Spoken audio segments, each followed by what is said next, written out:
बिस्मिल्लाहिर्रहमानिर्रहीम। मैं हूं मोहम्मद आसिफ चौधरी।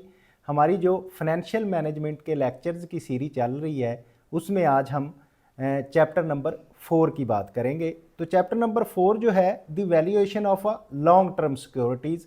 तो लॉन्ग टर्म सिक्योरिटीज़ की वैल्यूएशन किस तरह से करते हैं, जैसे कि हमने चैप्टर नंबर 3 में पढ़ा था कि प्रेजेंट वैल्यू क्या है, फ्यूचर वैल्यू क्या है, इंटरेस्ट रेट क्या चीज़ है और नंबर ऑफ टाइम पीरियड्स क्या हैं। तो उसमें हमने ये सारी चीज़ें डिस्कस की थी कि किस तरह से फ्यूचर वैल्यू किसी की निकालेंगे। अब अगर सिक्योरिटीज़ की बात की जाए, जैसे कि बहुत सारी कंपनीज जो बॉन्ड इशू करती हैं, तो बॉन्ड इशू करते हैं वो इस तरह से, किसी पे तो कूपन होता है कि इंटरेस्ट हर साल उसका इंटरेस्ट मिलता रहता है क्लाइंट को, और कोई ऐसा होता है कि वो बॉन्ड जाके मैच्योर जब होगा तो उसकी फेस वैल्यू ये होगी इन फ्यूचर। तो उसके लिए आज कितने का वो मिलना चाहिए, तो उसको हम प्रेजेंट वैल्यू उसकी कैलकुलेट करते हैं कि आज हम अगर इस रेट पे इतने का लेते हैं तो फ्यूचर में हमें जाके ये वैल्यू मिलेगी जिस पे कूपन नहीं मिलेगा, जिस पे इंटरेस्ट हमें हर साल नहीं मिलेगा। दूसरा ये हो सकता है कि जिस पे हर साल हमें साथ इंटरेस्ट भी मिलता रहे। जो डे टू डे एक्सपेंसेस करने वाले इन्वेस्टर्स होते हैं वो ये कहते हैं कि हम बॉन्ड्स ले लिए, इससे अब हमारे एक्सपेंसेस भी चलते रहेंगे और साथ हम ये पैसे हमें विद अदर इंटरेस्ट मिल के तो इस फेस वैल्यू पे हमें हो जाएंगे। तो ज़ाहिर है वो थोड़े महंगे आपको मिलेंगे, क्योंकि उस पर आपको हर महीने इंटरेस्ट मिलता रहेगा। इसी तरह प्रेफर्ड स्टॉक की बात होती है कि प्रेफर्ड स्टॉक जो है वो भी डिविडेंड आपको फिक्स डिविडेंड उस पर मिलता है, तो उस पर भी फिक्स डिविडेंड के लिए इसी तरह नियर टू बॉन्ड है। लेकिन ये प्रेफर्ड स्टॉक जो होता है ये अपने शेयर होल्डर्स को कंपनीज बेचती हैं। तो इन सब के बारे में, इनकी प्रेजेंट वैल्यू और किस तरह से पैसे आपको मिलेंगे, इसके लिए हम valuation of long term securities की बात करेंगे इस चैप्टर में। सबसे पहले तो हम कूपन बॉन्ड की एग्जांपल अगर मैं आपको बताऊं क्या हो सकता है। Bond C has a $1000 face value, उसकी फेस वैल्यू है ₹1000 and provides an 8% annual coupon. तो 8% एनुअल कूपन का मतलब ये है कि 8% उसको इंटरेस्ट मिलेगा हर साल फॉर द 30 ईयर्स, 30 साल तक के लिए। The appropriate discount rate is 10%, और उसके जो इंटरेस्ट इस पर इकट्ठा होना है अप्रोप्रिएट वो 10% होगा। What is the value of a coupon bond, तो वो उस कूपन बॉन्ड की क्या वैल्यू होगी, वेयर वीज $811। 811 का जो होगा उस पे 8% तो एनुअल कूपन मिलेगा और 10% से उसकी वैल्यू फेस वैल्यू जाके 1000 बन जाएगी आफ्टर 30 ईयर। ये राउंड किया गया है। We can use our knowledge of time value of money. Time value of money जो चैप्टर 3 में हमने पढ़ा था उसी से हम इसकी कैलकुलेशन कर सकेंगे कि हमारे पास प्रेजेंट वैल्यू भी होगी, फ्यूचर वैल्यू भी होगी, टाइम पीरियड भी होगा और उसका जो हमारे पास है इंटरेस्ट रेट, ये भी चीज़ें होंगी।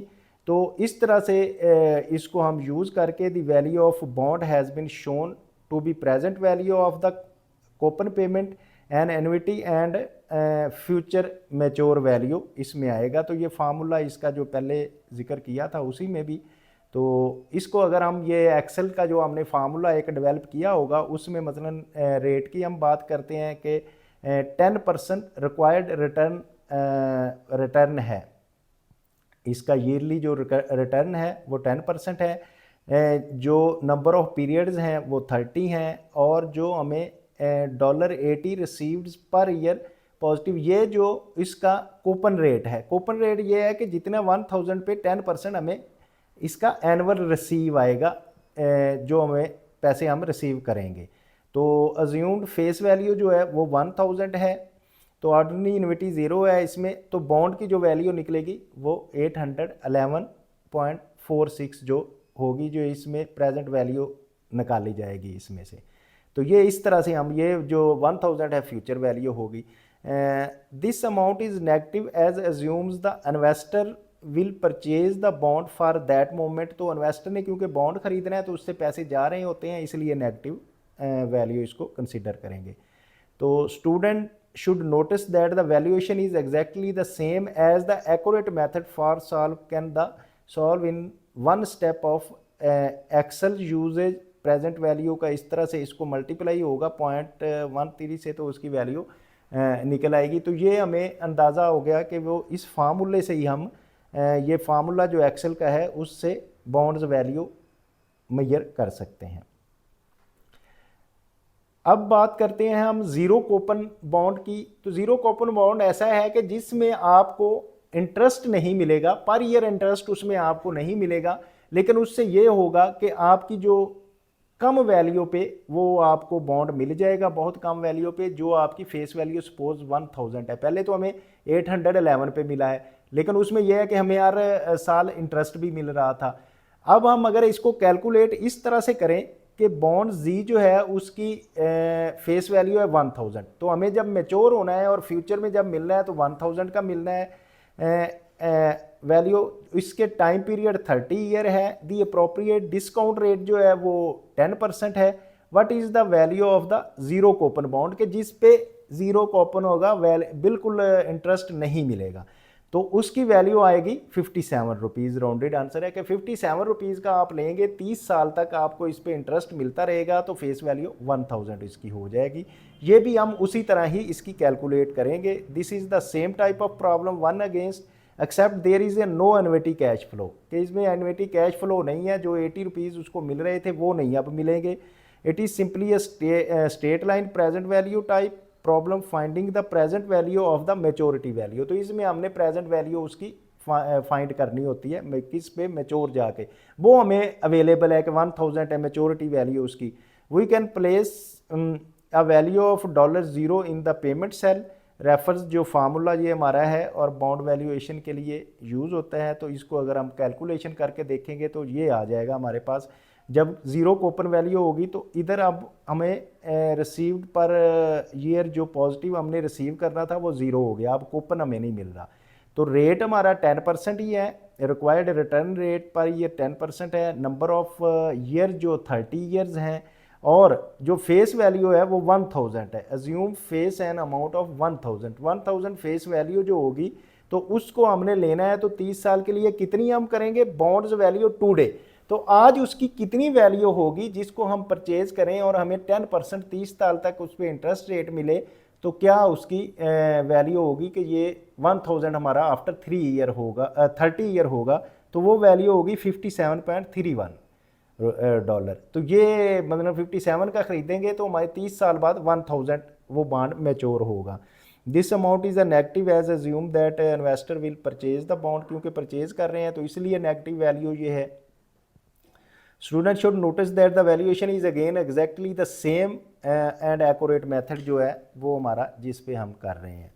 अच्छा, अब हम करेंगे कि सेमी एनुअल कंपाउंडिंग अगर हो रही है, तो सेमी एनुअल का मतलब ये है कि आपको जो कूपन वो मिलता है, एनुअल कूपन जो मिलता था उसको साल में 2 दफ़ा पैसे मिलेंगे। कोई ऐसा इन्वेस्टर है जो ये रिक्वायर करता है कि यार मुझे आफ्टर 6 मंथ मैं ऐसी जगह इन्वेस्ट करना चाहता हूँ, ऐसी सिक्योरिटीज़ किसी कंपनी की ख़रीदना चाहता हूँ कि मुझे आफ्टर 6 मंथ जो है मुझे पैसे आते रहें, तो वो सेमी एनुअली उसके कर लेते हैं। तो सेमी एनुअली के क्या होगा, मोस्ट बॉन्ड्स इन यूएस पे interest twice in a year, के वो साल में 2 दफ़ा उनको इंटरेस्ट पे करते हैं ऑफ द एनुअल कूपन। तो एडजस्टमेंट नीडेड उसमें क्या होता है कि डिविडेंड जो है उसको डिविडेंड को डिवाइडेड बाई 2 कर देते हैं, और मल्टीपल एन जो नंबर, क्योंकि सेमी एनुअली होना है तो अगर 10 साल के लिए है तो वो उसको 20 दफ़ा उसका मिलेगा, तो नंबर उसका 20 हो जाएगा ना, तो 20 को 2 टाइम मल्टीप्लाई कर देंगे और इंटरेस्ट को डिवाइडेड बाई 2 कर देंगे कि इंटरेस्ट उसका हाफ हो जाएगा। तो इस तरह सेमी एनुअल कूपन बॉन्ड्स की एग्जांपल हम करें तो bond she was purchase on 31st December 2009 and will redeemed on 31st December 2024.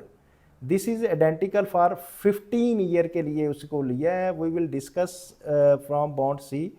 It is an American style and pays annual coupon interest. Annual coupon interest जो pay किया जा रहा है वो सेमी एनुअली किया जा रहा है, and the stated coupon rate जो है वो 7% है। ठीक है। The US economy has recently been struggling and market interest rate has fallen 5.5%। तो इंटरेस्ट रेट उसका जो है वो 5.5% है। You expected to hold the bond to maturity redeems at 1000। तो बॉन्ड की जो मेच्योरिटी होनी है वो 1000 पे जाके होनी है फेस वैल्यू में after 15 year. What is the value of the bond, तो इसकी जो करंट वैल्यू है वो क्या है। तो इसको कैलकुलेशन करने के लिए हम फिर अपने उसी फार्मूला में जाएंगे। तो इसमें रेट की अगर आप बात करें 2.75 इसलिए आ रहा है कि वो हमारा 5.5 रेट था एनुअल, ये देखें 5.5 एनुअल रेट था रिटेल, तो इसको अब जब हम 2 पे डिवाइड करेंगे तो ये हमारा सेमी एनुअल रेट आ जाएगा। एक बात, टैक्स पीरियड जो हमारे ईयर तो है 15 ईयर, लेकिन क्योंकि सेमी एनुअली हमने देना है तो उसको 15 को 2 से मल्टीप्लाई करेंगे तो पीरियड जो टोटल हमारे बन जाएंगे वो 30 पीरियड हो जाएंगे यकीनन।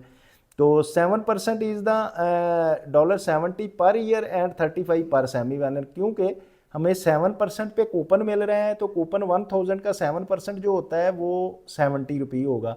लेकिन वो चाह रहे हैं कि जी सेमी एनुअली उसको अगर उसका रिटर्न मिले तो फिर इसको 2 पे डिवाइड कर देंगे टोटल इंटरेस्ट को, तो 35 रुपीज़ सेमी एनुअली उसको 6 महीने के बाद मिलता जाएगा।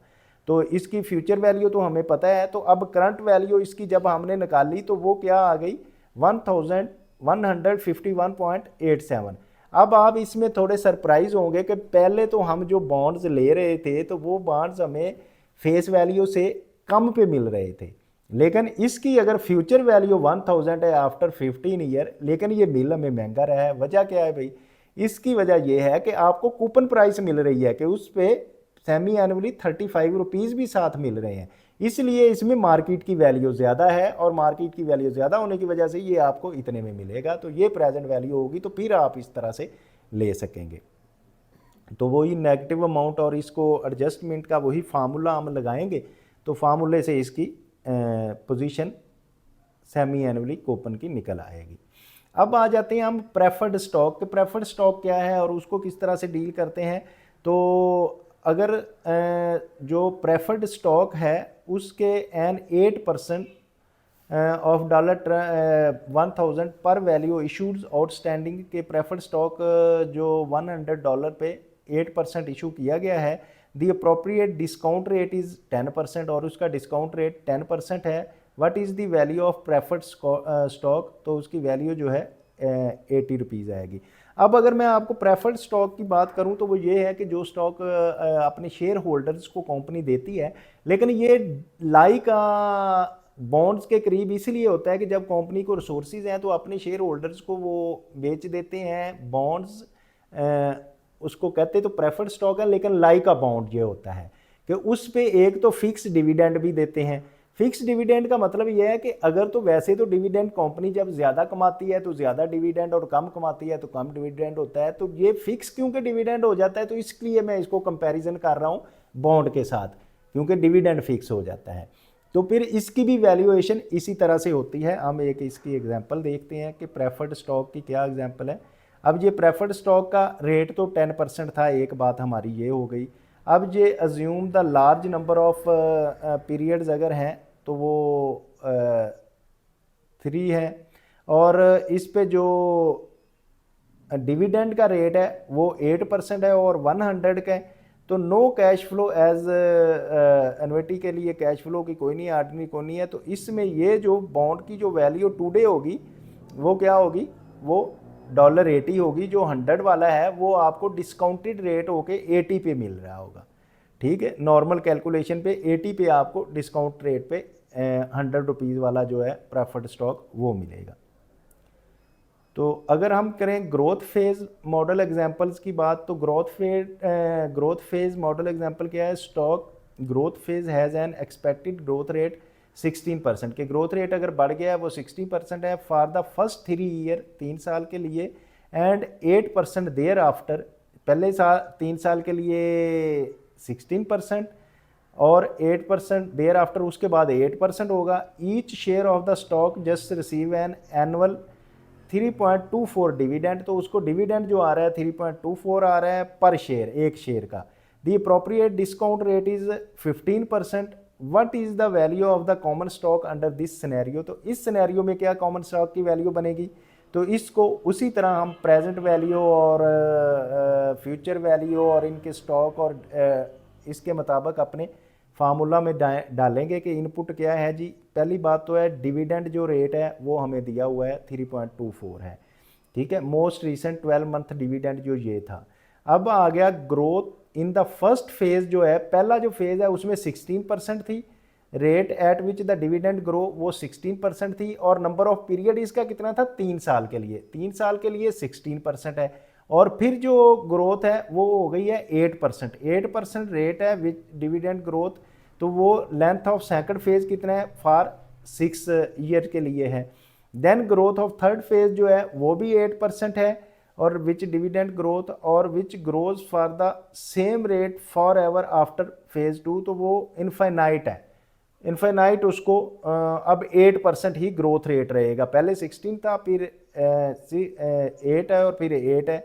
तो अगर डिस्काउंट रेट की हम बात करें तो इसका 15% है। अब डिस्काउंट रेट और इस फार्मूले में जब इसकी प्रेजेंट वैल्यू की बात करेंगे, 100 वाला जो शेयर है इंट्रिंसिक वैल्यू जो उसकी हमें जिस पे आज हमें मिल रहा है वो क्या होगा 61.9%, जिसकी फेस वैल्यू 100 होगी। तो इसमें हमें ये मिलेगा। तो इसमें अबव इंफॉर्मेशन में यही है कि ये हमें इनपुट जो है वो सारा डाटे से मिला, हमने इनपुट डाला तो हमें इंट्रिंसिक वैल्यू इसकी फाइंड हो गई। तो इसी तरह हम इनके इंट्रिंसिक वैल्यू भी फाइंड कर सकते हैं, फ्यूचर वैल्यू करना चाहें, इंट्रिंसिक वैल्यू आज हमें पता हो तो फ्यूचर वैल्यू भी हम उसकी फाइंड कर सकते हैं। तो ये इशू यही 4 चीज़ जो थिंग्स है ना, एक आपके पास present value, future value, interest rate, time period. तो फिर अब उसमें इंटरेस्ट को जब शेयर्स की बारी आएगी तो वो डिस्काउंटेड रेट हो जाएगा, जब उसकी बारी आएगी बॉन्ड्स की बारी आएगी तो फिर उस पर इंटरेस्ट रेट हो जाएगा। तो इस तरह से आप इसकी कैलकुलेशन टोटल कर सकते हैं। तो ये कॉमन स्टॉक की एक एग्जांपल्स जो है आगे वो फॉर लॉन्ग पीरियड के लिए जो चलेगा तो वो सारा उसके पीरियड्स आते जाएंगे, और इसका फोरसीएबल जो डिविडेंड है वो इसमें सारा आ जाएगा। A sequence of interest factor statements are used to allow some flexibility in this model. It is reasonable to assume that you generally would create an individual calculate a spreadsheet of the specific assets and its attribute. An example of interest factors statement is this. तो ये इसमें जो interest factor statement है इसमें ये सारी values है उसकी put करेंगे तो उसमें वैल्यूएशन उसकी हो जाएगी। तो ये पीरियड है और फॉरसीएबल जो इंटरेस्ट रेट है इसका ये भी इसी तरह आता जाएगा। तो ये 8.6 plus present value and future cash flow for the year 10 to identify करेगा। तो valuation using the net present value function see above output. तो इसमें अब हमने जब ये सारी चीज़ें फीड कर दी हैं तो हमारे पास ये प्रेजेंट वैल्यू आ गई है, ये ऑलरेडी मैं इसका एक्सप्लेन कर चुका हूँ। अब ग्रोथ फेज मॉडल की अगर एग्जांपल पढ़ें तो इसमें नो अज्यूम क्या नई एजम्पशन हम क्या लेते हैं कि stock gross phase 2 has an expected growth rate 24% है फॉर फर्स्ट 3 ईयर, पहले 3 साल के लिए 24% है, 16% फॉर नेक्स्ट 6 ईयर, अगले 6 साल के लिए उसकी ग्रोथ एक्सपेक्टेड कर रही है 16%, एंड 8% देयर आफ्टर, जो आगे पर इनफाइनाइट पीरियड के लिए 8% होगी। Each share of the stock just receive an annual 3.24 dividend. तो ये भी आ गया कि डिविडेंड की भी वैल्यू आ गई पर share. The appropriate discount rate is still 15%, discount rate भी हमारे पास आ गया। What is the value of the common stock under this scenario. तो अब चेंज क्या आई कि हमारे पास पहले जो है ना फेज़ 2 उसका आ गया जिसमें 24% पहले 3 साल के लिए और फिर 16% फॉर 6 ईयर और फॉर एवर जो है 8% है। तो अब इसका भी हम अपने फार्मूला में डालेंगे और इसका हमारे पास प्रेजेंट वैल्यू भी आ जाएगी। So we are only increasing the growth rate in the first 9 year, क्योंकि पहले 9 ईयर में ग्रोथ रेट इंक्रीज हुआ है of an infinite lived asset के लिए। What impact does it has on the valuation today. तो क्या होगा, तो ये देखें जी, इसका हमने फिर ये फार्मूले में हमने ये हमें डिविडेंड अवेलेबल है हमारे पास के टाइम पीरियड में इतना डिविडेंड आ रहा है, मोस्ट रिसेंट 12 मंथ में ये 3.24 आया। अब जो पहला फेज़ है ग्रोथ का पहले फेज़ में उसने कहा जी 24% जो है वो हमारा ग्रोथ रेट है। तो कितने साल के लिए है, टैक्स पीरियड उसके लिए 3 है। तो देन दूसरा फेज़ जो है उसमें 16% ग्रोथ रेट है और 16% वाले का जो है वो कितने साल के लिए है, वो 6% के लिए है। देन फिर आ गया 8% ग्रोथ रेट, और वो इनफाइनाइट पीरियड के लिए है, और हमारे पास डिस्काउंटेड रेट भी 15% है। तो अब ये सारे लगा के जब फार्मूला में आएगा तो आपको इंट्रिंसिक वैल्यू जो है वो डॉलर 102.6, ये भी अब बड़ी आ गई नेट प्रेजेंट वैल्यू से। बड़ी क्यों आ गई, क्योंकि ग्रोथ रेट उसमें ज़्यादा है, तो इसलिए महंगा आपको फेस वैल्यू से ज़्यादा मिल रहा है।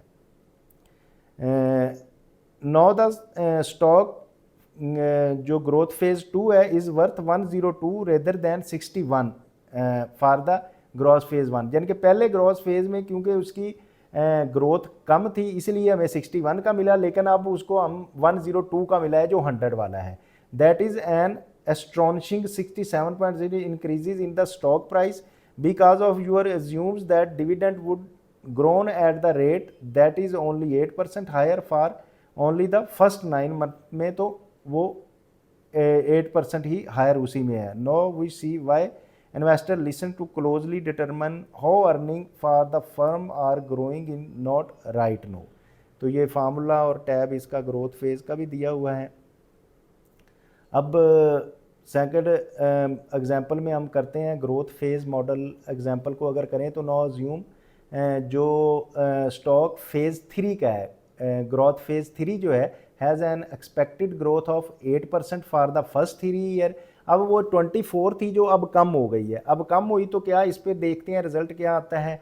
और 10% फॉर द नेक्स्ट 6 ईयर, ये भी 16 से कम होकर 10 आ गई, वो 24 से कम होकर 8% आ गई।